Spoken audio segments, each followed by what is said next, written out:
জয় জগৎগুৰু শ্ৰীমন্ত শংকৰ। পোনপ্ৰথমে সমস্ত বাপ বান্ধৱ আই মাতৃসকলৰ শ্ৰীচৰণত আমাৰ ভক্তিভৰা প্ৰণিপাত জনাইছোঁ। আজি আমি কৰ্ম সম্পৰ্কে অলপ আলোচনা কৰিম বুলি ভাবিছোঁ। আমাৰ সমাজত সদায় মানুহে এটা কথা কৈ থাকে, কৰ্মই ধৰ্ম, কৰ্মই ধৰ্ম। কিন্তু কোনেও ইয়াৰ তাৎপৰ্যটো বুজি নাপায়।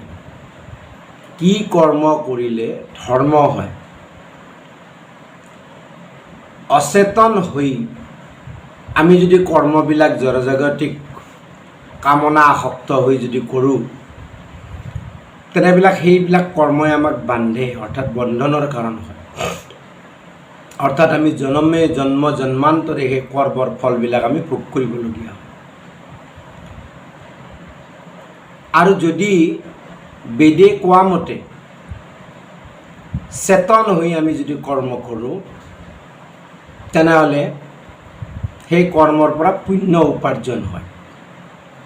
পুণ্য ভোগ কৰিব লাগে। পুণ্যই হওক বা পাপেই হওক, ভোগটো কৰিবই লাগিব। এতিয়া এই কৰ্মনো কি? কৰ্ম শব্দৰ সংস্কৃত ক্ৰী ধাতুৰ পৰা উদ্ভৱ হৈছে, যাৰ অৰ্থ হ'ল কৰা বা নিয়তি বা ভাগ্য। আৰু ইংৰাজীত ইয়াক to do, to make, to put to action এনেকুৱা অৰ্থ হয়। সাধাৰণতে আমি এই কৰ্মক তিনি ভাগত বিভক্ত কৰিব পাৰোঁ। অতি সহজকৈ বুজাৰ চেষ্টা কৰোঁ আমি। প্ৰথমটো হ'ল সঞ্চিত কৰ্ম, ২ নম্বৰটো হ'ল প্ৰাৰব্ধ কৰ্ম, আৰু ৩ নম্বৰটো হৈছে ক্ৰিয়মান বা বৰ্তমান বা আগম কৰ্ম। মনত থাকিবনে? প্ৰথম হৈছে সঞ্চিত কৰ্ম, দ্বিতীয় হৈছে প্ৰাৰব্ধ কৰ্ম, আৰু তৃতীয় হৈছে ক্ৰিয়মান বা বৰ্তমান বা আগম কৰ্ম। আচ্ছা, আমি প্ৰথমতে এই তিনি প্ৰকাৰ কৰ্মৰে চাওঁ। সঞ্চিত কৰ্ম কি? সঞ্চিত কৰ্ম হ'ল কি, আমিতো এইবাৰ অকল জন্মা নাই, আমি অনাদি জন্ম লৈছোঁ।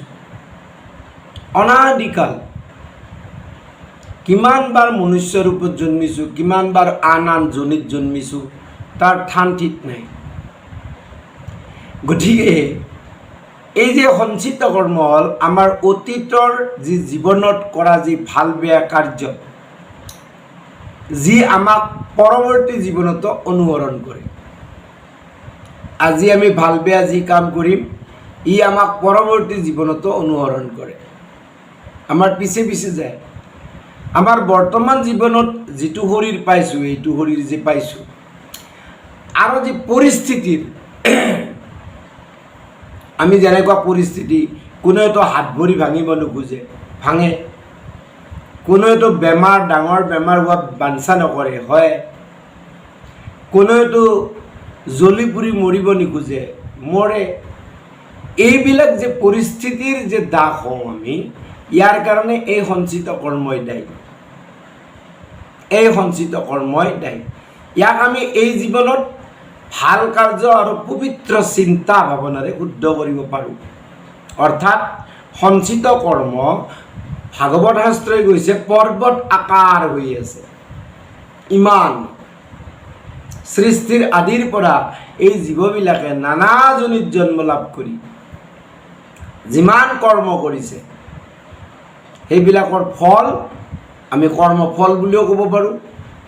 এই পৰ্বত আকাৰ হৈ আছে, কিন্তু ইয়াক এতিয়া কেনেকৈ পাৰি বিনাশ কৰিব? বোলে কেৱল হৰিনামৰ জৰিয়তে। হৰিনামৰ জৰিয়তে কোনো ধৰণৰ নাম অপৰাধ নকৰাকৈ যদি হৰিনাম শ্ৰৱণ কীৰ্তন স্মৰণ কৰিছে, তেনেহ'লে এই সঞ্চিত কৰ্মৰ বিনাশ সাধিব পাৰে। নাইবা বেদাদি জ্ঞানৰ যদি ধৰক বোধ জন্মে, অৰ্থাৎ আত্মাস্বৰূপ যদি দৰ্শন হয়, বোধ হয়, তেনেহ'লে এই কৰ্মৰ বিনাশ হয়। সম দম তিতিক্ষা, নিত্য অনিত্য বিবেক, উপৰতি, এইবিলাক জ্ঞান মাৰ্গৰ বস্তু আছে, যোগ মাৰ্গৰ আছে। এইবিলাকৰ জৰিয়তে যদি আত্মা যদি উপলব্ধি হয়, মই আত্মা, অয়ম আত্মা, অহম ব্ৰহ্মাস্মি, তেতিয়া এই কৰ্মফলবিলাকৰ বিনাশ হয়। আৰু ভক্তি মাৰ্গত বৰ সহজ, কীৰ্তনে বন্ধ চিন্দি আপুনি হৈ হৰি। মহাপুৰুষ গুৰুজনাই কীৰ্তন ঘোষাত লিখিছে যে কীৰ্তনে বন্ধ চিন্দি আপুনি হৈ হৰি, অৰ্থাৎ হৰিভক্তি কৰি এই কৰ্মৰ বিনাশ সাধিব পাৰি। নহ'লে কি বোলে জন্ম জন্মান্তৰে নানা দেহত নানা জনিত জন্ম লৈ লৈ এই কৰ্মফলবিলাক আমি ভোগ কৰিব লাগিব, ই নিশ্চিত। দ্বিতীয় কৰ্ম হ'ল প্ৰাৰব্ধ কৰ্ম। যে প্ৰাৰব্ধ কৰ্ম কি বোলে সঞ্চিত কৰ্মৰ এটা অংশ বিশেষ।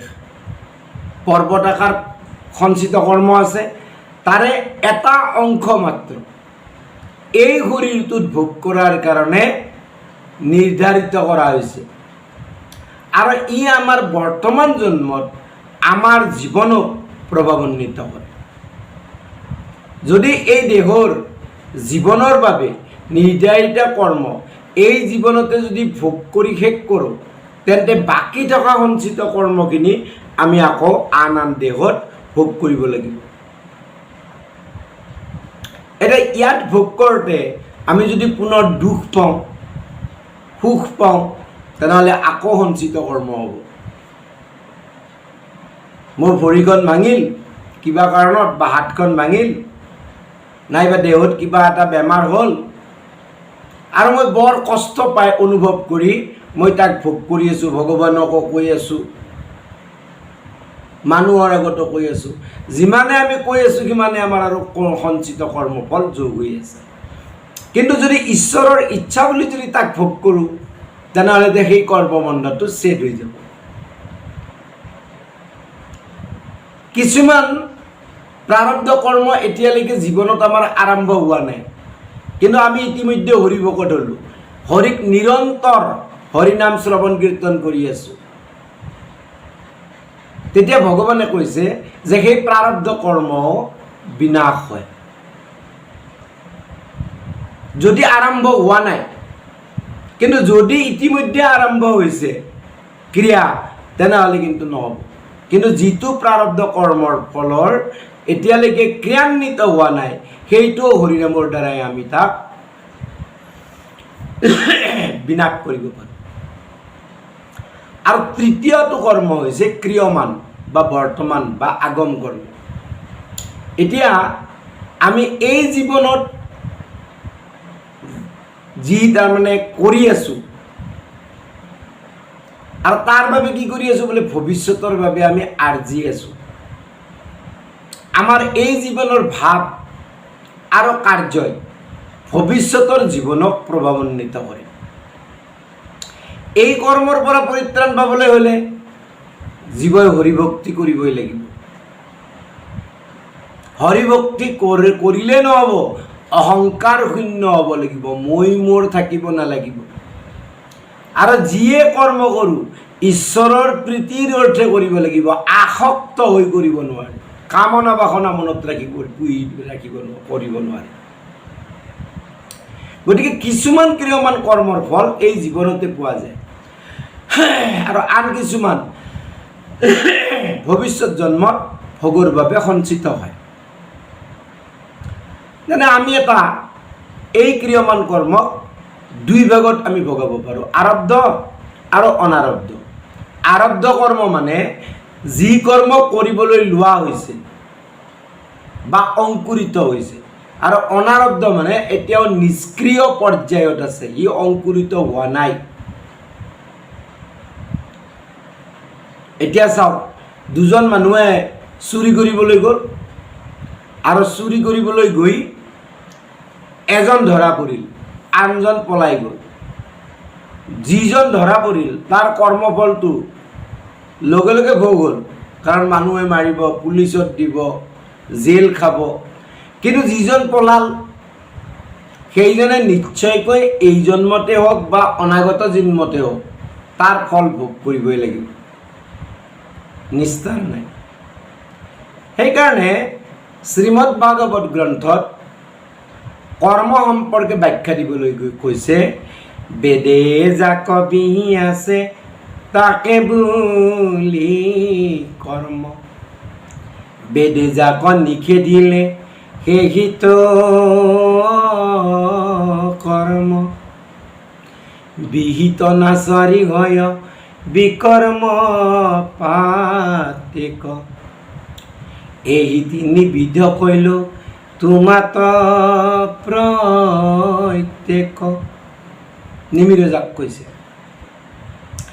বিকৰ্ম অকৰ্ম কৰ্ম এহিত ত্ৰিতয়, বেদেৰেহে মত জানা লৌকিক নয়। অৰ্থাৎ বেদে যি কৰিবলৈ কৈছে তাক কৰ্ম বুলি, আৰু সেই কৰ্মহে ধৰ্ম, তাৰ পৰাহে পুণ্য অৰ্জন। এতিয়া পোনপ্ৰথমে কৰ্ম শব্দটো ঋগ্বেদত উল্লেখ কৰিছে, আৰু অথৰ্ব বেদতো কৰ্ম শব্দৰ উল্লেখ পোৱা যায়। আৰু বেদৰ শতপথ ব্ৰাহ্মণ মতে জীৱই যি কৰ্ম কৰে তাৰ ফল অনুযায়ী জন্মগ্ৰহণ কৰে, শতপথ ব্ৰাহ্মণৰ মতে। আৰু পণ্ডিতসকলৰ মতে কৰ্ম শব্দ বৃহৎ আৰণ্যক উপনিষদতো উল্লেখ আছে, কিন্তু শ্ৰীমদ ভাগৱত গীতাত জীৱৰ কল্যাণৰ অৰ্থে বিস্তৃতভাৱে আলোচনা কৰিছে।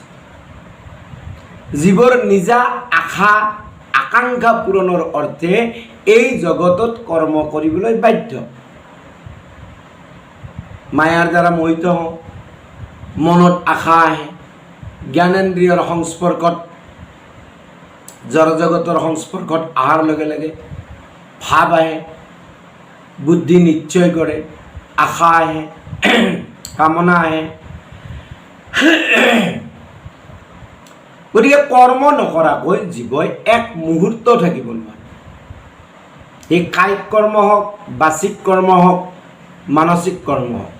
গতিকে এই কৰ্মই জীৱৰ বন্ধন আৰু মোক্ষৰ কাৰণ হয়। কৰ্মই আচলতে নহয়, কৰ্ম ফলে বন্ধনৰ কাৰণ। তথাপিতো বহিৰ্মুখী অৰ্থাৎ দৃশ্যমান জগতক সঁচা বুলি মানি লৈ নানা ফল আকাংক্ষা কৰা লোকক বেদত প্ৰবৃত্ত কৰাৰ বাবে বেদত নানা মনোহৰ শ্ৰুতি বাক্যৰ দ্বাৰা বহুতো কৰ্মৰ ভূয়সী প্ৰশংসা কৰিছে।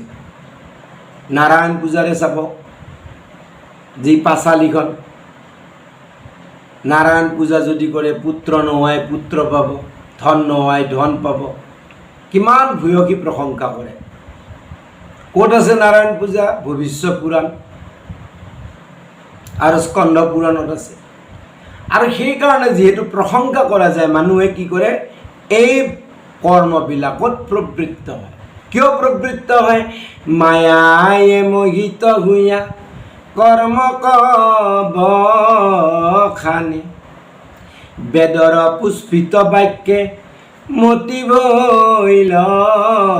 যাৰ, তপ জপ যজ্ঞাদিক দেখিলে কবৰ, এতেকে দুষ্কৰ মহা কৰ্ম প্ৰৱৰ্তিল, নাজানিয়া হৰিৰ না মকন কহিল, অস্পষ্ট কঠিন মহা দুষ্কৰ কৰ্মত, প্ৰাকৃত লোকৰ শ্ৰদ্ধা হে তাতে হে তত। প্ৰাকৃত লোক মানে যি অজ্ঞানী মূঢ় মায়াময় দৃশ্যমান জগতখনকে সঁচা বুলি ভাবিছে, সেইসকলে বেদৰ ভূয়সী প্ৰশংসা কৰা যি মন্ত্ৰবিলাক পুষ্পিত বাণী, সেই তাৰ দ্বাৰাই কি হয়, মোহিত হয় আৰু মোহিত হৈ তপ জপ যজ্ঞ এইবিলাককে কৰ্ম বুলি ভাবে।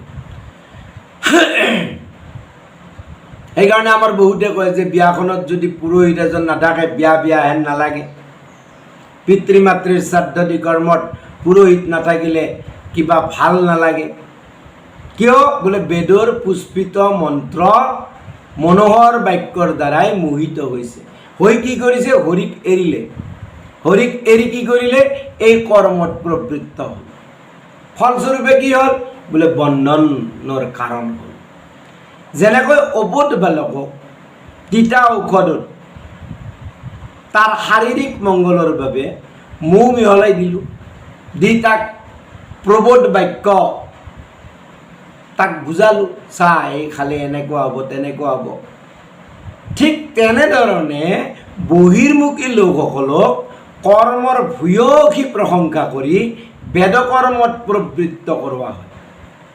আৰু সেইকাৰণে বোধহয় মহাপুৰুষে শ্ৰীমদ ভাগৱতত কৈছে কৰ্মকাণ্ড ৰাখিলন্ত অজ্ঞানীৰ পদে। একো নকৰাতকৈ কিবা এটা কৰি থাকিল, একোৱে নকৰে যিয়ে তাতকৈ কিবা এটা কৰি থাকিল। গতিকে এই অজ্ঞানীসকলৰ কাৰণে কৰ্মকাণ্ড ৰাখিলে। যদিও মহাপুৰুষে বুলি কৈছোঁ, মহাপুৰুষে ন ভাগৱতত কৈছে। শ্ৰীমদ ভাগৱত গীতাৰ 2য় অধ্যায় সাংখ্যযোগৰ শেষত স্থিতপ্ৰজ্ঞৰ লক্ষণ বৰ্ণনাত আত্মসংযম আৰু কামনা অহংকাৰ আদি বৰ্জনৰ উপদেশ দি ভগৱানে ব্ৰহ্মত অৱস্থানৰ কথা কৈছে। বিশেষত শ্ৰীকৃষ্ণই কৰ্মতকৈ বুদ্ধিশ্ৰেষ্ঠ এই কথা কোৱাত অৰ্জুনে কৰ্মযোগ নামৰ যি 3য় অধ্যায়ত কৃষ্ণক প্ৰশ্ন কৰিছে যে যদি এইটোৱে সত্য তেনেহ'লে তুমি মোক কিয় হিংসা কৰ্মত প্ৰবৃত্ত কৰাবলৈ ওলাইছা? মই কিয় যুদ্ধ কৰিব লাগে? যুদ্ধ কৰি এই মানুহবিলাকক কিয় মাৰিব লাগে বিনা কাৰণত? তেতিয়া ভগৱানে অৰ্জুনক কৈছে যে চোৱা, জগতত মোক্ষ লাভৰ 2টা বাট, এটা সন্ন্যাস মাৰ্গ বা সাংখ্য মাৰ্গ আৰু আনটি কৰ্মযোগ মাৰ্গ। সাংখ্য মাৰ্গত কেৱল জ্ঞানৰ সহায়তে মোক্ষ প্ৰাপ্তি হয়। কৰ্মযোগতো সাম্যক জ্ঞানৰ ফলত সিদ্ধি লাভ হয়। এইকাৰণে শ্ৰীকৃষ্ণই অৰ্জুনক কৰ্মযোগৰ উপদেশ দিছে, অথচ সাম্য বুদ্ধিৰো প্ৰশংসা কৰিছে। কিয়নো বোলে সাম্য বুদ্ধি ব্যতিৰেকে নিষ্কাম কৰ্ম ত্যাগ নহয়। আকৌ কৈছে যে কৰ্মতকৈ আৰু জ্ঞান শ্ৰেষ্ঠ। কিয় বোলে কৰ্ম ত্যাগ কৰিব লাগিব এনে কোনো অৰ্থ নাই। ত্যাগ কৰিবও নোৱাৰে, যিহেতু কৰ্ম চলিয়ে থাকিব, মনেৰে চলি থাকিব। অৰ্জুনক ইমান পৰ্যন্ত কৈছে তুমি এতিয়া ধনুহৰ পেলাই দিছা, অলপ পিছত যদি জয়দ্ৰথ আহি তোমাক হুংকাৰ দিয়ে তুমি আকৌ তুলি ল'বা। কৰ্ম ত্যাগ কৰা সম্ভৱ নহয়। কিছুমানে বাহিৰত কৰ্মেন্দ্ৰিয়ৰ দ্বাৰাই কৰ্ম ত্যাগ কৰে, কিন্তু অন্তৰেন্দ্ৰিয়ৰ দ্বাৰাই বিষয় চিন্তা কৰে। বহুতে মই আৰু মাছ মাংস এৰিছোঁ এৰা বুলি কয়, কিন্তু যদি মাছ ভাজা গন্ধটো পায়, আহ কি মজা,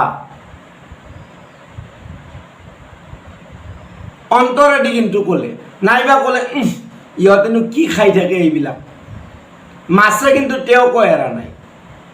যদিও তেওঁ ইন্দ্ৰিয়ৰ জৰিয়তে মাছ খোৱা নাই, কিন্তু মনৰ পৰা মাছ কিন্তু ত্যাগ হোৱা নাই বা মাংসত ত্যাগ হোৱা নাই। কিয়? তেওঁ গুণটো পাই ঘৃণাৰ দেখুৱাইছে যদিও অন্তৰত কিন্তু ভাল পাইছে। নাপাবও পাৰে, ঘৃণাই কৰিব পাৰে, কিন্তু ঘৃণা কিয় কৰিলে?